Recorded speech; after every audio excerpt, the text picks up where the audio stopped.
Russell and Chamberlain, they play each other 10, 12 times a year, maybe 15. They were always there, and it was just electric.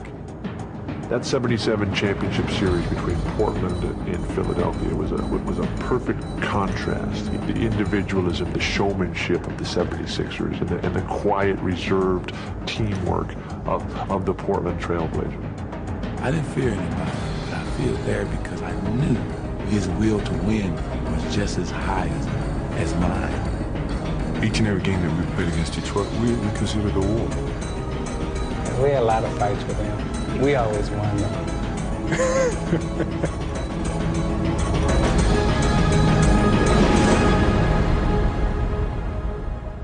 Throughout NBA history, the league's rivalries have produced its most compelling dramas. And over the next hour, we'll relive some of the classic battles between basketball's arch rivals.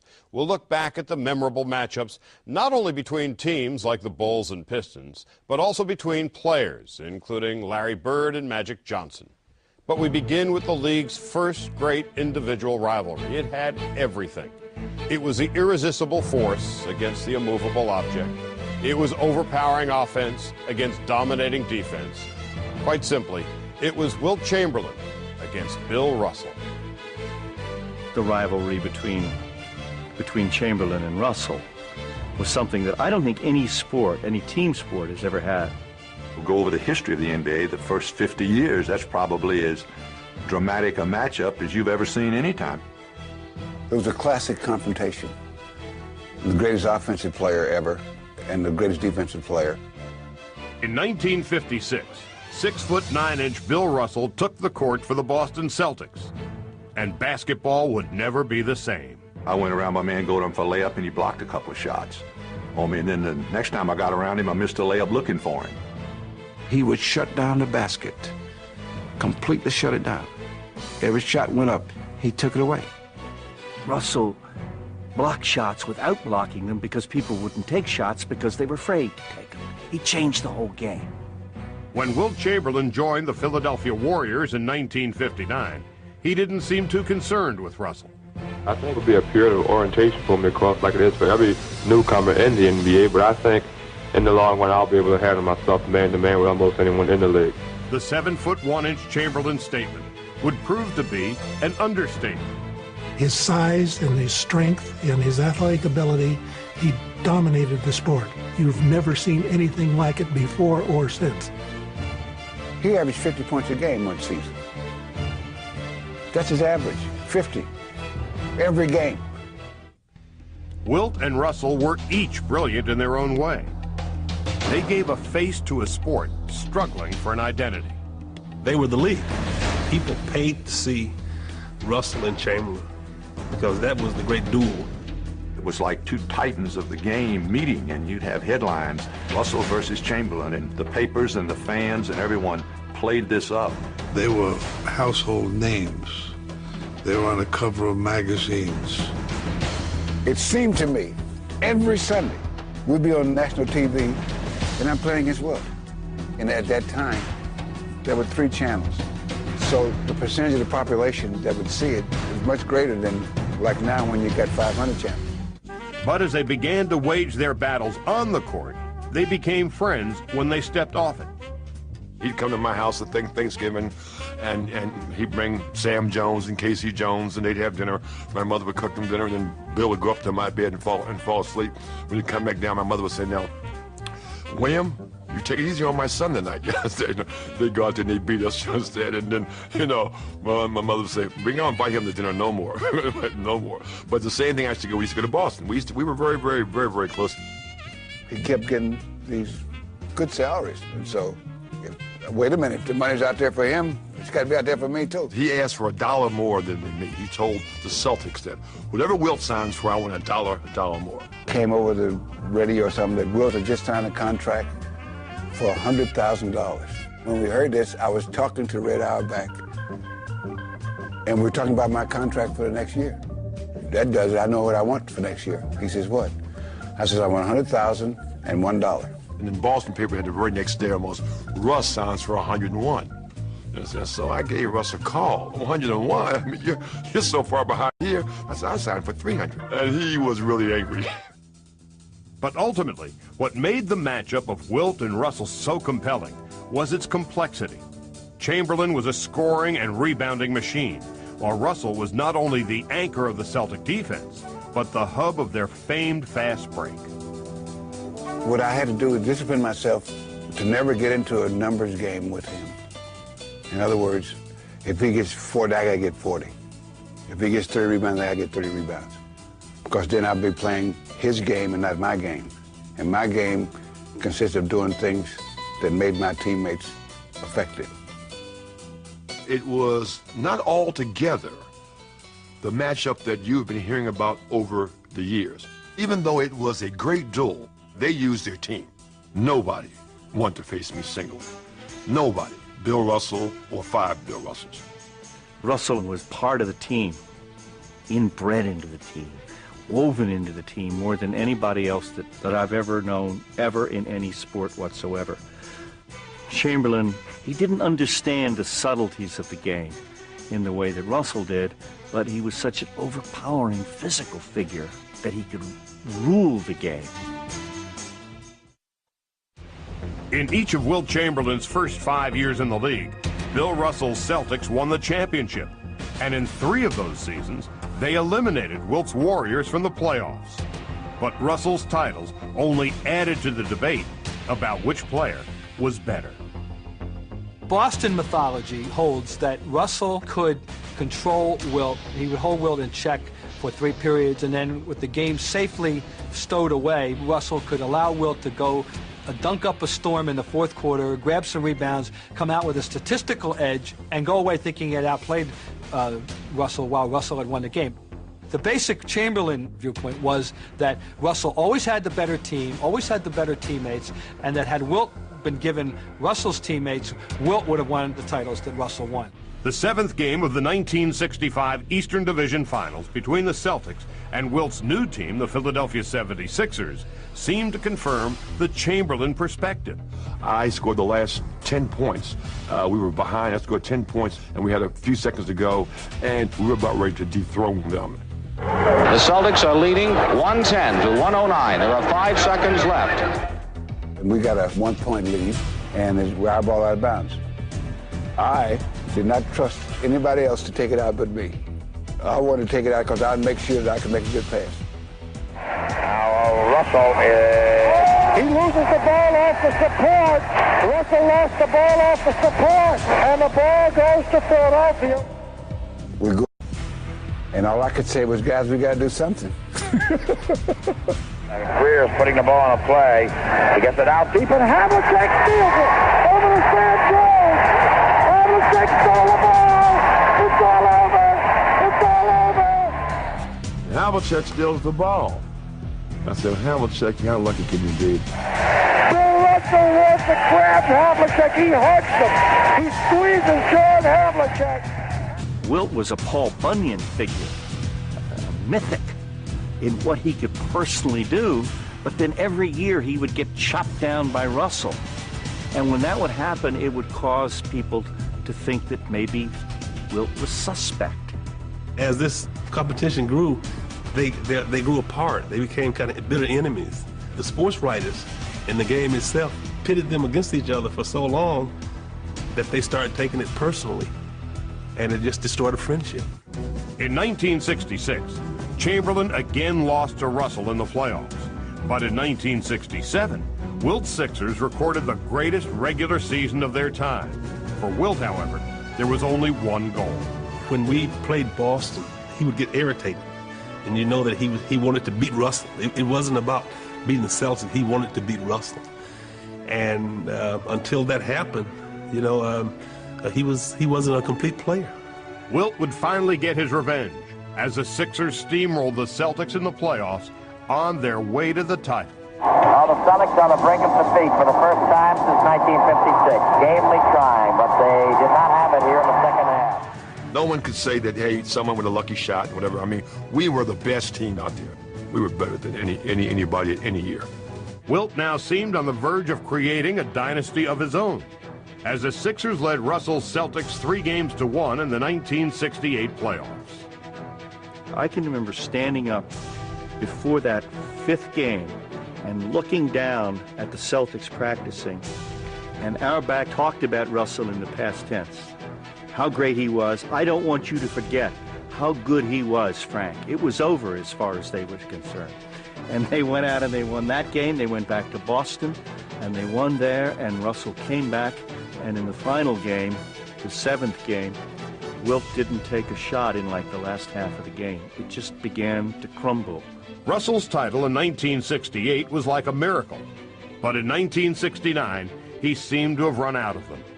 As Russell's aging and injured Celtics would face Wilt's new team, the powerful Lakers, in the finals. With guys like Jerry West and Elgin Baylor, I feel very, very happy that I'm being traded to a team that I believe may stand a chance to go down the record as one of the best teams in basketball ever. Even as the Celtics pushed the Lakers to a 7th game, no one believed that Russell could beat Wilt this time. No one, except Russell. I can't help but wonder, how do you feel about going into another 7th game, this time on somebody else's floor? We've done it before. I told my guys, the Lakers cannot beat us. It's not something that can happen. They can't beat us. And they didn't. In what was to be Russell's final game, he would score only 2 points, but would manage to do just enough to frustrate Wilt and add a strange yet fitting climax to the game's most fascinating duel. No way should we have lost to Boston. Just no way. I mean, I still don't know how we lost to Boston. It's a mystery to me.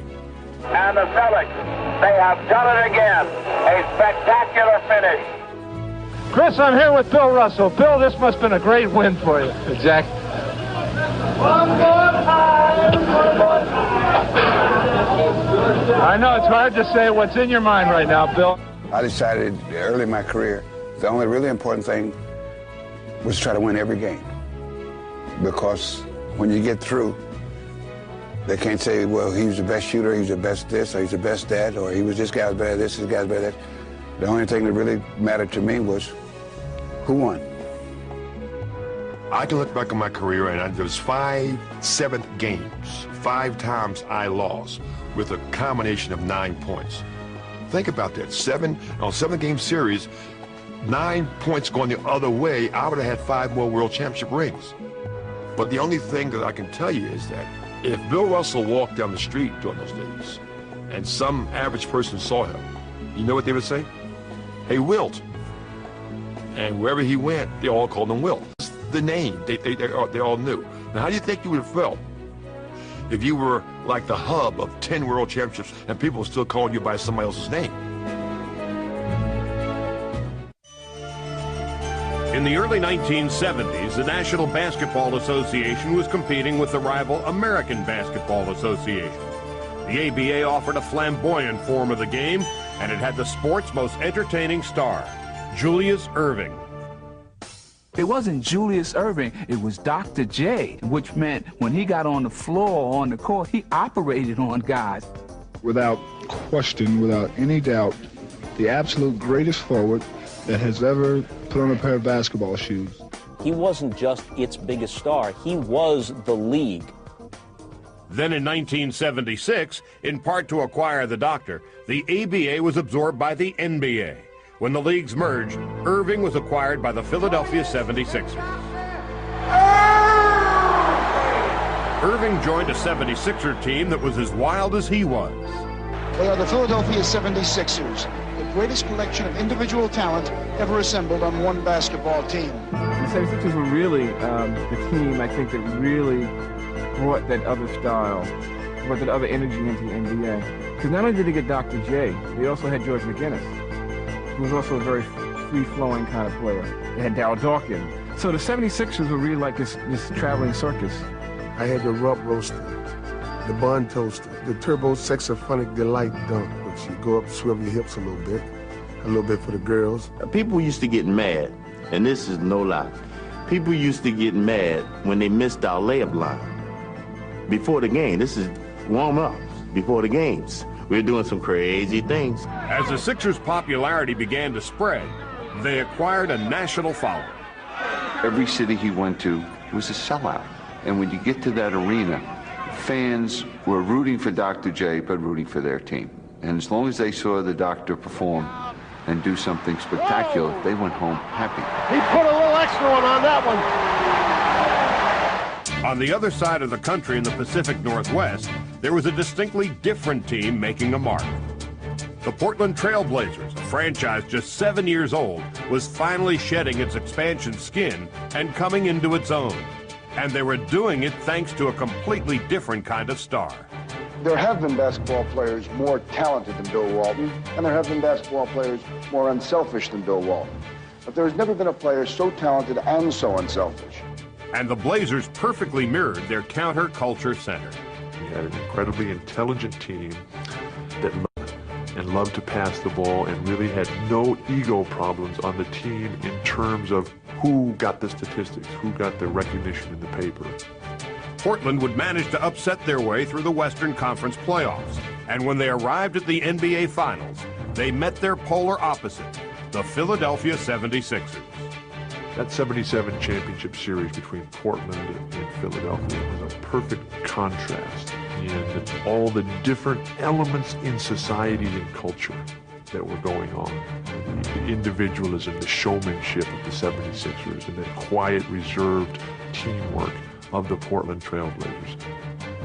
Portland against Philadelphia was more than just a clash of styles.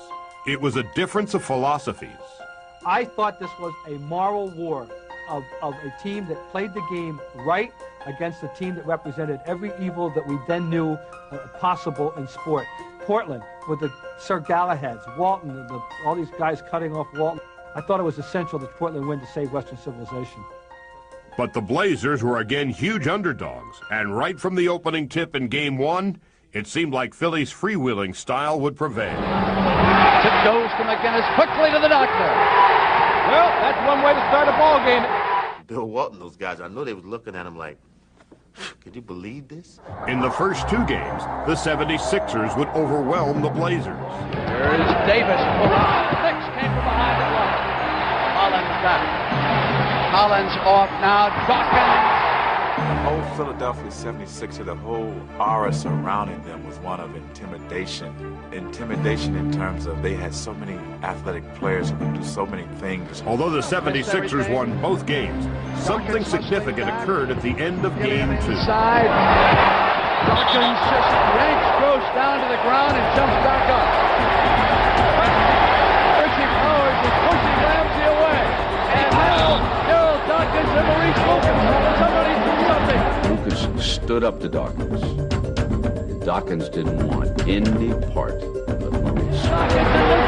Lucas comes to the aid of Bobby Gross as our strong person, our intimidator, and absolutely did not back down from a guy who was physically bigger than Dawkins. In one bold move, Maurice Lucas, although he didn't change the score, changed the complexion of the series.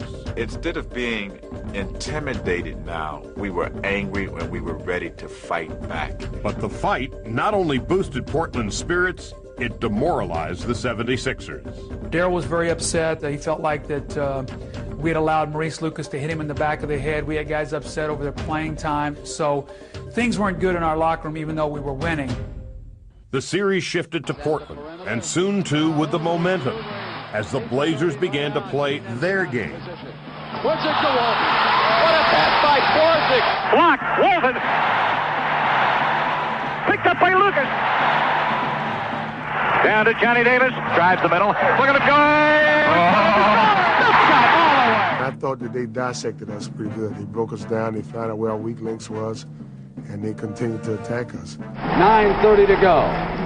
Walton on the lob. Oh, he's got it in.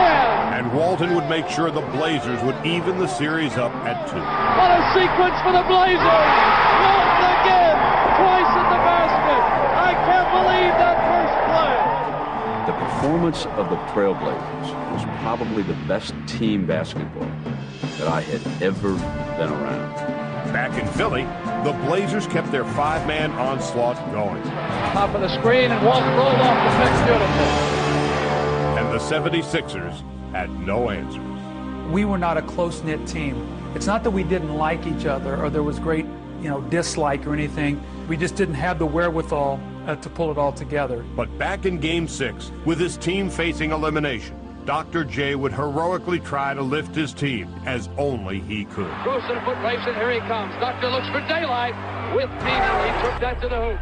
Portland would effectively answer in the only way they knew how. The ultimate skill, the greatest skill, is to make the other guys the star. And I think that's what everybody on that great Blazer team did, was try to figure out how they could help their teammates. Portland's group effort would give them a late lead, but Philadelphia had the ball and one last chance to come together. Went into the huddle. Talking about who was going to take the last shot. We were down 2 points. Yeah, we had 3 guys on the team who were looking for the last shot, and I wasn't one of them. Here we go, the inbound of McGinnis. Drive, stop, pump, shoot, short, no good, and the game is over! The Portland Trailblazers have won the World Championship. The rivalry between Philadelphia and Portland would last only 1 year, but their clash so perfectly epitomized the battle of style versus substance that it remains one of the most vivid in sports history. I've never coached a better player, I've never coached a better competitor, and I've never coached a better person than Bill Walton.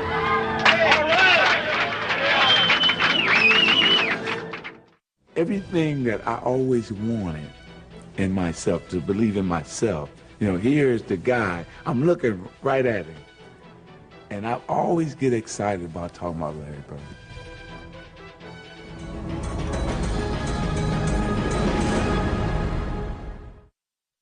Larry Bird said that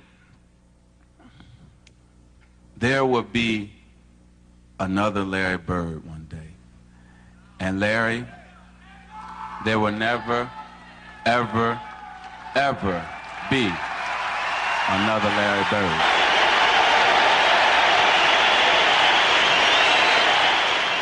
The origin of the storied NBA rivalry of the Boston Celtics' Larry Bird and the Los Angeles Lakers' Magic Johnson can be traced to the 1979 NCAA title game, where Magic's Michigan State team defeated Bird's Indiana State team in one of college basketball's most celebrated finals.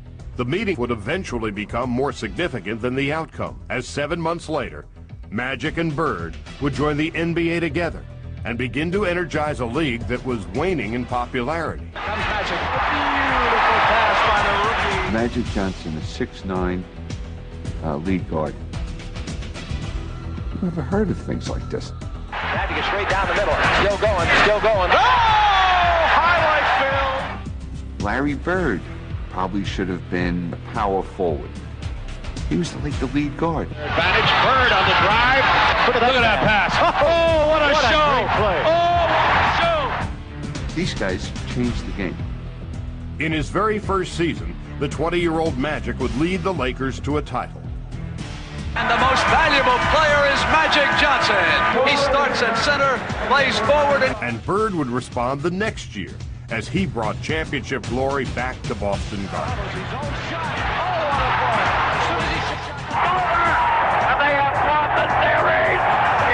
It all seemed like fate. Joining Wilt and Russell's former teams, Magic and Bird gave the NBA a new marquee rival. That one of them was the urban black kid from Michigan, and the other one was the manure-kicking country boy from Indiana, and one of them with the Lakers, and one of them with the Celtics. I mean, that was perfect. That's central casting. Bird and Magic were bringing new fans into the league, and they were attracting them with their own distinctive style.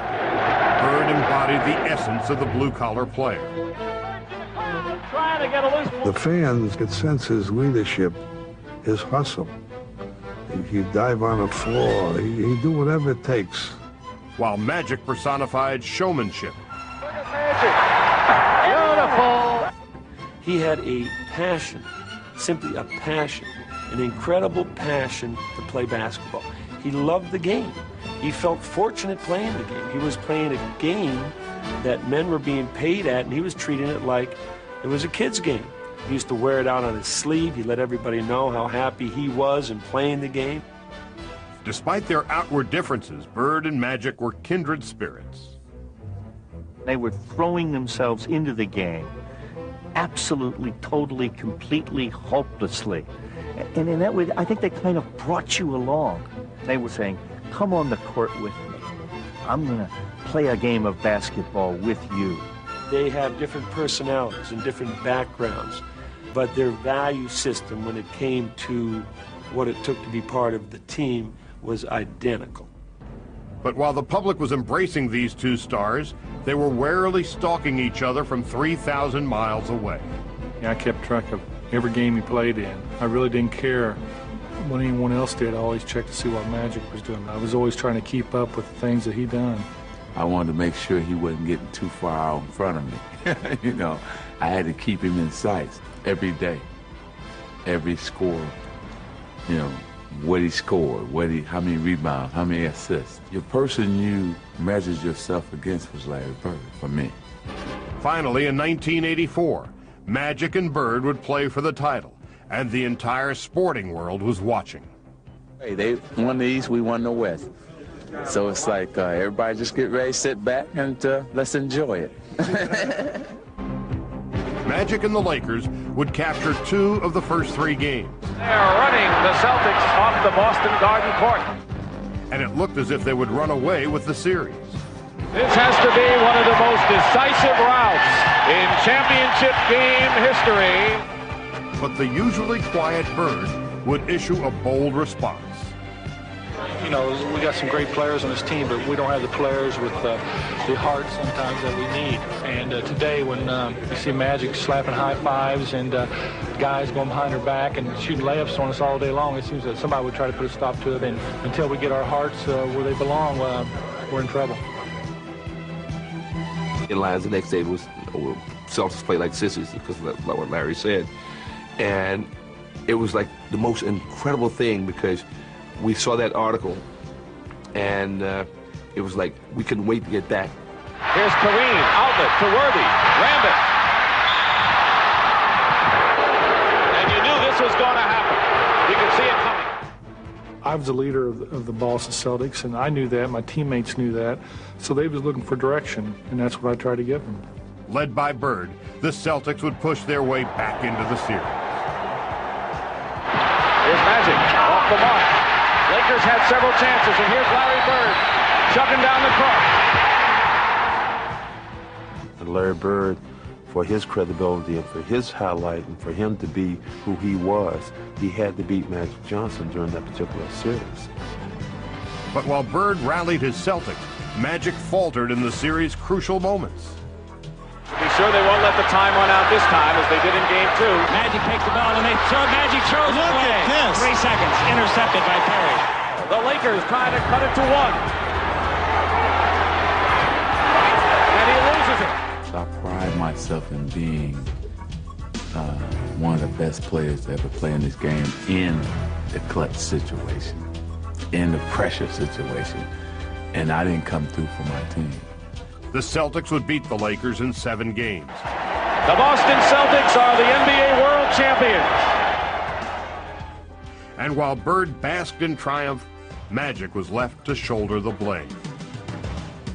I had never lost in a situation like that. So that's the first time I actually had a chance to cry, you know, after the game, and really say, man, that was my fault.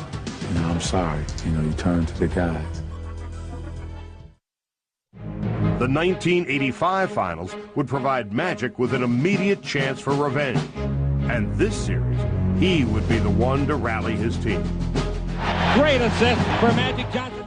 We weren't going to let Larry Bird and his crew beat Magic and his crew. It was just that simple. And as they headed to Boston for Game 6, Magic looked to make his Lakers the first team in finals history to eliminate the Celtics on their home floor.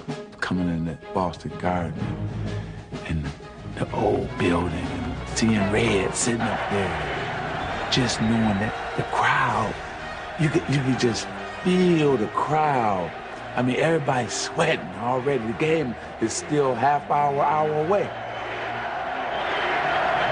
This time, however, Magic would triumph at Bird's expense. This man, Magic Johnson, played this season with a mission for the Lakers, and it's about to pay off. Magic would not only exercise his own demons, but those of Lakers past. We wasn't playing just for ourselves. We were playing for all the other Laker teams that never beat the Celtics, and all the fans of the Lakers.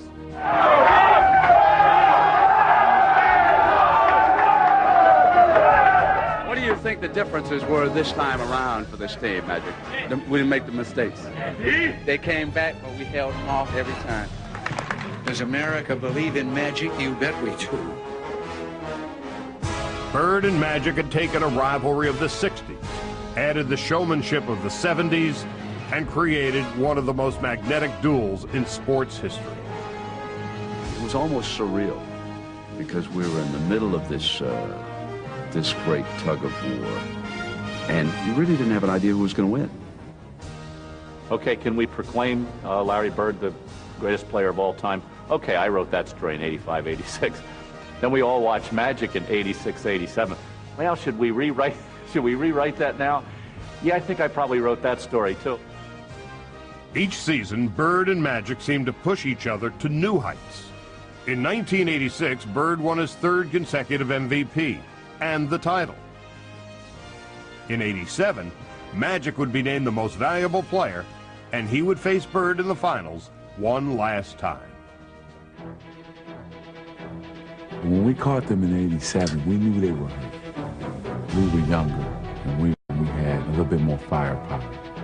But they still had Larry Bird. In some ways, Bird was never more heroic, as he desperately fought to keep his Celtics in the series. In the pivotal fourth game, trailing 2-1, he would give Boston the slimmest of leads with time running out. Larry Bird with a big three-point bomb. They up one. Coach Bowdy called to play for Kareem. And I got it, and Kel McHale basically switched out. I saw that Magic was going to, take the last shot. I could see it in his eyes. I could see him say, like, this is not happening. And so I got to go. 5 seconds to go. Magic with a hook shot. Scores with 2. And the Celtics trail by 1. It was almost over. I mean, we had one last shot. We had 1 second on the clock, and I got enough room to get it off, and I thought it was in. Bird fires it. And the Lakers have won. In essence, Bird's final miss gave the title to Magic and marked the end to their rivalry. But it seemed to only enhance the respect they had gained for each other.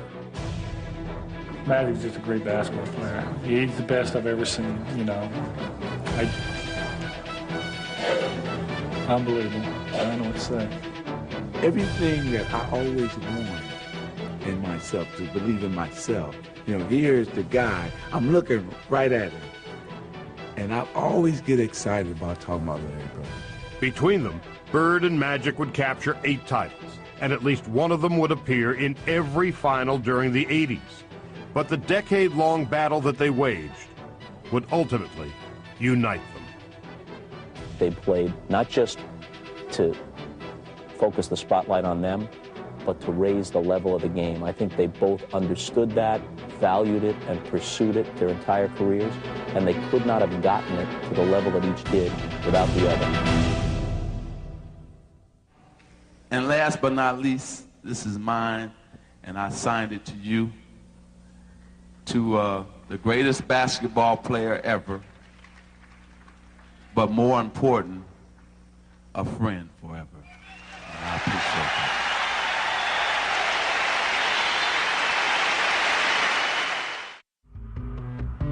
The game that the Pistons played was rugged, it was tough, it was gritty, and then here comes Michael. Michael is art. Here's Jordan down the middle, all the way! An unbelievable goal! We didn't like seeing this young punk come in with all this great skill. And if you came down the middle, you were just going to get killed. Michael on the move against Vinnie Johnson to the hoop. He is necktied. Michael Jordan goes down hard. The Cartwright, quick move to the hoop. Hey, got fouled. And now Isaiah Thomas and Cartwright are swinging. The Bulls and Pistons hated each other. They hated each other. And they should have. I mean, they pounded each other. And Rodman and Jordan going at each other. Each and every game that we played against Detroit, we considered a war. We had flexed our muscles. They were flexed. And we wanted to remain kings, and they wanted what we have. So they were the ultimate game. Between 1987 and 1991, these two teams would play each other 47 times, 4 times in the playoffs. Each game, a battle for both supremacy on the court and a place in NBA history. But ironically, the seeds of this rivalry were sown in Boston. The Celtics were the old veteran team that nothing bothered them and that annoyed the Pistons because the Pistons were trying as hard as they could and nothing they did worked. Oh my! What a mistake by Detroit! Then they jumped over the Celtics. Isaiah sideline. It's through! They became the bad boys, and then along comes this team out of the Midwest in Chicago, and the Pistons treated the Bulls the same way the Celtics had treated them. These young kids don't have what it takes. We knew they were out there, we knew they were up and coming, but at that point in time, we just dismissed it because we knew they couldn't beat us. While Detroit may not have considered Chicago a legitimate threat in the Eastern Conference, they still had reasons not to like them. The game that the Pistons played was rugged, it was tough, it was gritty, and then here comes Michael. Michael is art. Here's Jordan down the middle all the way! An unbelievable goal! We didn't like seeing this young punk come in with all this great skill. And if you came down the middle, you were just going to get killed. Michael on the move against Vinnie Johnson to the hoop. He is necktied. Oh. Michael Jordan goes down hard. For Piston captain and Chicago native Isaiah Thomas, beating Jordan and the Bulls was personal. Isaiah was a great star in Chicago. He was the athlete Chicagoans were maybe most proud of. Michael walks in, just takes Chicago away from him. You know, you come home and your hometown fans despise you. That must have been tough to take. It affected me because as a kid, I always wanted to play for the Chicago Bulls. But I loved it. I mean, I enjoyed it because we were always beating those guys. Detroit realized Chicago had a more athletic team than they did, so they induced the younger, more fragile Bulls into a physical and psychological battle that would shape the rivalry for seasons to come. Nice play, and Lampier taking a shot at Paxson, who did not like it. It was almost like they bullied us and pushed us around. We always kind of felt like we had to challenge them and stand up to that, and that wasn't really who we were. It was fun to get them off their game. That's how we got off. We were a very cerebral team. We loved to play the mental games. Rodman would punch Pippen in the face, or he'd hit him in the chest. He would so upset him, so infuriate him. Pippen couldn't play in these games. They're so concerned about showing that they're men and they're physical and they're not going to back down. You know, they weren't really thinking about how we're going to execute and beat these guys. Detroit and Chicago would meet for the first time in the playoffs in 1988. And the Pistons were determined to make sure the Bulls and the league's newly crowned MVP knew who ruled the Eastern Conference. On the switch, Jordan clobbered, and the Pistons want to make Jordan pay. Detroit's game may have lacked artistry, but it was effective, and they dismissed the Bulls in 5 games. And the Pistons have now a return trip ticket to the Eastern Conference Finals. The 1988 series, however, was merely a prelude of things to come. In 1989, Michael Jordan would lead the league in scoring for the 3rd straight year, and he would lead Chicago on a remarkable run to their first Eastern Conference Finals. Hey, the Bulls win! They win! But waiting for Chicago were their old friends, who had a new twist in their plans to stop Jordan and the Bulls. He's the focal point of everything they do, so let's just break down what they do, and then let's give them different looks. So Chuck says, yeah, let's make a set of rules just for this guy. The set of rules came to be known as the Jordan Rule, and the Pistons considered them classified information. Jordan rule? The Jordan rules. Is that something you guys made up? You know what? The Jordan rules was just a whole lot of help. Jordan over 4 players, and Sally came away with it. The rules were more than defensive schemes, however. They were part of a grander psychological plan. They always played into that. Michael wanted to do it all. Michael tried to score it all and played it against him. I mean, he was like a warrior that said, all right, they got three people, take the balls. My ego was involved, because I don't want the team to seem like they can dominate them, but dominate us as a team. When Chicago and Detroit met in the 1989 Eastern Conference Finals, Jordan was determined to prove that the Pistons and their Jordan rules could not stop him. He kept it in bounds. But it was Detroit's team defense and the Piston guards who imposed their will on the series. Again, it's the dirty work. Detroit wants it more at this point. Detroit's victory in 6 games would propel them to their first NBA title and rattle the confidence of the Bulls. I remember in '89 when I was really frustrated about how this team was playing from Jordan rules to try to double and triple team me and make other players hurt them. And we knew what was happening, but yet we still didn't make them pay for that. But Chicago was hoping that the experience of 1989 could help them the following season as they once again reached the Eastern Conference Finals, this time pushing Detroit to a decisive 7th game. I thought it was a good opportunity to get over this mountain, this hurdle that seemed to have been in the way for the last 3 years. Work all season for this guy. Play hard. Leave it all on the floor. Let's go. But Detroit had different ideas. I thought it would be a cakewalk of a game. They just weren't strong enough mentally to compete at the level that we were competing at. Thomas was right. The Bulls weren't ready, and the Pistons blew them out. Bulls can't buy a basket. The lead is 20. It's one of those situations where at certain points you think, I don't know if we can beat this team. Jordan could not beat the Pistons by himself, and Scottie Pippen was a non-factor, falling victim to a migraine headache. It was just one of those things where you went, they don't have it. There's something here or here that they haven't figured it out yet. It's over. The Pistons return to the NBA Finals for the 3rd straight time. When we lost that game, I got on the bus, and I remember my father coming on the bus, and I'm back yelling and screaming, and he's doing all his best to try to calm me down and say, it's only a game, you'll be given another opportunity. And I'm saying, well, we've been given so many opportunities, we're not going to get as many as you may think. But Jordan and the Bulls would use their Game 7 defeat as motivation for the upcoming season. In 1990-91, our whole focus was on Detroit. No one else made a difference. And the team as a whole resolved to change their approach to Detroit in both body and mind. This was a playground type team that played a very disciplined, organized game that was very, very physical. So my involvement as a coach was, you got to go away from pressure. Phil very much tried to reinforce with us that if they hit us, you went away from it. There's something else available to you. Jackson emphasized a team game, and it would pay off during the 1991 regular season, as the Bulls would finally finish with a better record than the Pistons. The ultimate test for the Bulls, however, would come once again in the Eastern Conference Finals. We felt this is the chance to make them back down or shake our hands. So it was an unbelievable feeling. But then when the games came, it was unbelievable nervousness too.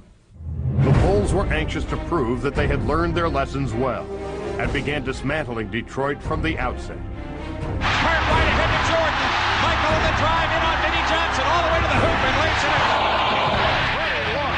Michael Jordan to Bill Cartwright. There's panic all over the Pistons' faces. First thought I thought after the first 2 games, I thought we're in trouble because he's figured out how to play now. Once he started using his teammates and still getting 30, it almost became impossible to beat him. Jordan was not the only Bull, however, who had figured out how to beat the Pistons, as a more determined and mature Pippen had emerged as well. Yes! And it counts! Chicago would no longer be intimidated by Detroit, nor baited into confrontation. Beautiful backdoor pass for Pippen, and he is walloped. He knew he was going to get hit. They understood that no matter what we threw at them, when we hit them hard, when we talked garbage to them in the paper or in front of them, none of our antics would finally work. But we learned that it took a little bit more than just, desire. We had to use our minds. We had to outthink the other team. And he comes up shooting. It's in. Oh, Johnny Paxson. Time is running out on this Detroit championship era. It's Chicago in a sweep. After all the losses and the frustration, sweeping and winning on their home floor was about as good as it got. Chicago's emphatic victory signaled the end of Detroit's run.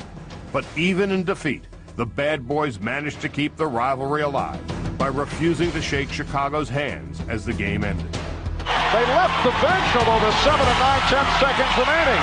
The Pistons just left. We were only doing what had been done to us.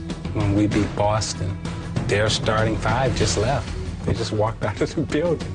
They couldn't stand the fact that they could see us win on their court. And we're not going out as demoralized. We're going out as we had just finished the accomplishment of a run that was unprecedented in the Piston history. We're very proud of it. It just gave us more energy. And I think from that time on, we won 24 straight against Detroit, and we're not going to let them beat us anymore after that.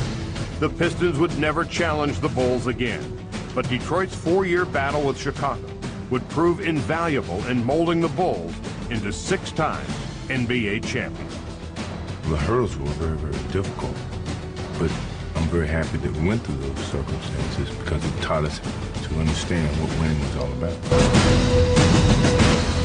You know what they say, that familiarity breeds contempt? And that certainly was true of the Bulls-Pistons rivalry. That mutual dislike was one of the things that made those playoff series so intriguing. For those who watch Detroit against Chicago, or any of the other great rivalries, what will always stand out is the passion and the emotion they generated. In going head-to-head with everything on the line, the NBA's arch rivals have always brought out the best in each other, and they provided the league's most unforgettable moments. I'm Charlie Steiner.